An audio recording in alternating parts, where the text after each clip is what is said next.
Pendahuluan. Dalam dunia bisnis, kemampuan berbicara di depan umum merupakan keterampilan yang sangat penting. Seorang pemimpin, manajer, maupun karyawan seringkali dituntut untuk menyampaikan informasi, memberikan arahan, memotivasi tim, atau mempresentasikan ide kepada pihak lain. Oleh karena itu, kemampuan melakukan speech atau pidato menjadi bagian penting dalam komunikasi bisnis. Pengertian speech. Speech atau pidato adalah kegiatan menyampaikan pesan, informasi, gagasan, atau pendapat secara lisan di hadapan audiens dengan tujuan tertentu.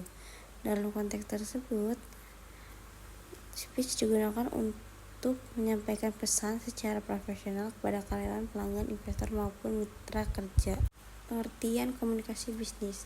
Komunikasi bisnis adalah proses penyampaian informasi dalam lingkungan bisnis yang bertujuan untuk mendukung kegiatan organisasi secara efektif dan efisien. Komunikasi bisnis dapat dilakukan secara lisan, tulis, maupun visual. Hubungan speech dan komunikasi bisnis. Speech merupakan salah satu bentuk komunikasi verbal yang berperan penting dalam dunia bisnis karena dapat menyampaikan informasi secara langsung, mempengaruhi audiens, membangun kepercayaan, memotivasi karyawan, dan mendukung pengambilan keputusan. Tujuan speech dalam bisnis. Tujuan speech dalam komunikasi bisnis meliputi menyampaikan informasi, memberikan instruksi atau arahan, mempengaruhi dan meyakinkan audiens, memotivasi karyawan, dan membangun citra perusahaan. Fungsi speech dalam komunikasi bisnis. Speech memiliki beberapa fungsi, yaitu fungsi informatif, fungsi persuasi, fungsi edukatif, fungsi motivasi, dan fungsi representatif perusahaan. Pidato yang baik dapat meningkatkan efektivitas komunikasi dalam organisasi. Karakteristik speech yang baik.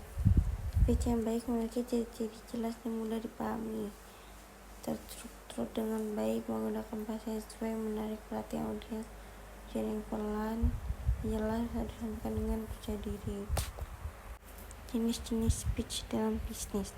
Beberapa jenis speech yang sering digunakan: informatif, persuasif, motivational, welcome speech, presentation speech. Informasi speech. Informatif speech bertujuan memberikan informasi atau pengetahuan kepada audiens. Contoh, laporan perusahaan, menjelaskan produk baru, sosialisasi kebijakan perusahaan. Utama pidato ini adalah memberikan pemahaman yang jelas kepada audiens. Persuasive speech. Persuasive speech bertujuan mempengaruhi audiens agar menerima ide, pendapat, atau keputusan tertentu. Contohnya seperti presentasi penjualan, penawaran kerjasama bisnis, dan promosi produk atau jasa. Pidato persuasif membutuhkan argumentasi yang kuat dan meyakinkan. Motivational speech. Motivational speech digunakan untuk membangkitkan semangat dan motivasi audiens. Contohnya seperti pidato pimpinan perusahaan kepada karyawan, motivasi pencapaian target kerja, dan peningkatan semangat tim kerja. Pidato ini bertujuan untuk meningkatkan kinerja dan produktivitas. Unsur-unsur speech. Unsur penting dalam speech adalah 1. Pembicaraan atau speaker, 2. Pesan atau materi, 3. Audiens, 4. Media pendukung, 5. Tujuan komunikasi, dan yang terakhir umpan balik. Semua unsur tersebut berperan dalam keberhasilan penyampaian pidato. Struktur speech. Struktur speech yang baik terdiri dari 3, yaitu yang pertama adalah 1. Pembukaan, yaitu pembukaan ada dibagi-bagi menjadi dari salam, perkenalan, dan menarik perhatian audiens. Lalu yang kedua adalah isi. Isi juga dibagi menjadi 2, yaitu penyampaian materi utama dan penjelasan dan argumentasi.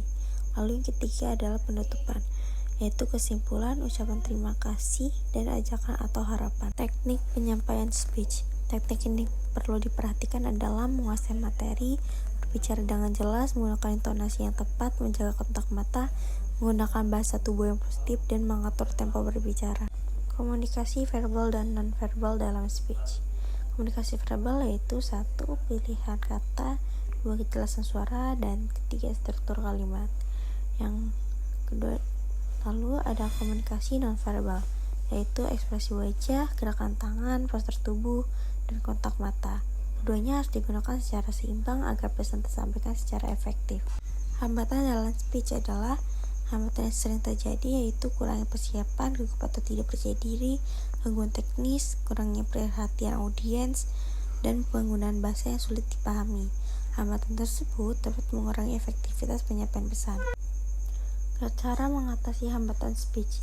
Apa yang dapat dilakukan yaitu berlatih secara rutin, menguasai materi dengan baik, menyiapkan media pendukung, mengelola rasa gugup, dan menyesuaikan bahasa dengan audiens. Persiapan yang matang akan meningkatkan kualitas pidato. Manfaat speech dalam dunia bisnis. Speech yang aktif dapat dilakukan yaitu meningkatkan kemampuan komunikasi, membangun kepercayaan diri, memperkuat kepemimpinan, meningkatkan citra perusahaan, mempengaruhi keputusan audiens, mempererat hubungan profesional.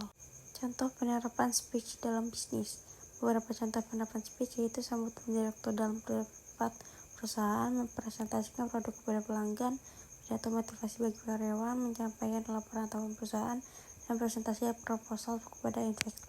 Lalu kesimpulan yang bisa saya ambil adalah 1. Speech merupakan salah satu bentuk komunikasi lisan yang penting dalam dunia bisnis. 2. Speech digunakan untuk menyampaikan informasi, mempengaruhi, dan motivasi audiens. Keberhasilan speech ditentukan oleh persiapan, penguasaan materi, dan teknik penyampaian.